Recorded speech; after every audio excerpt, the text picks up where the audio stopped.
আসসালামু আলাইকুম ভিউয়ার্স, ঈদ মোবারক। আল্লাহুম্মা সাল্লি আলা সাইয়্যিদিনা মুহাম্মাদি ওয়া আলা আলি মুহাম্মদ কামা সাল্লাইতা আলা ইব্রাহিমা ওয়া আলা আলি ইব্রাহিম ইন্নাকা হামিদুম মাজিদ। আল্লাহুম্মা বারিক আলা মুহাম্মাদি ওয়া আলা আলি মুহাম্মদ কামা বারাকতা আলা ইব্রাহিমা ওয়া আলা আলি ইব্রাহিম ইন্নাকা হামিদুম মাজিদ।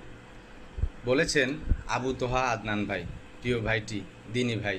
আল্লাহ তালা ভাইটিকে নেক হায়াত দান করুন।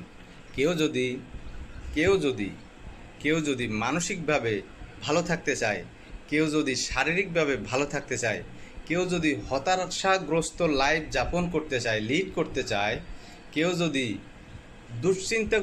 দুশ্চিন্তাবিহীন সময় অতিবাহিত করতে চায়, তাহলে তাকে কি করতে হবে? সুযোগ পেলেই দুরূদ শরীফ পাঠ করতে হবে। কি করতে হবে? দুরূদ শরীফ পাঠ করতে হবে, যেটা আমি পাঠ করে শোনালাম। সুযোগ পাইলে মনে মনে, আমরা তো প্রতি নামাজেই এটা আমরা পারি। এটা যদি পাঠ করে থাকো, অন্তর থেকে পাঠ করে থাকো, মন থেকে, দিল থেকে, তাহলে দুঃখ, দুর্দশা, দুশ্চিন্তা, হতাশা এগুলো বিহীন সময় অতিবাহিত করা যাবে এবং অন্য লেভেলের একটা মানসিক শান্তি ফিল কাজ করবে। ধন্যবাদ সবাইকে। আসসালামু আলাইকুম ওয়া রাহমাতুল্লাহি ওয়া বারাকাতুহু। সালামটা যত বড় করে দেওয়া যাবে ততই নেকি। ঈদ মোবারক।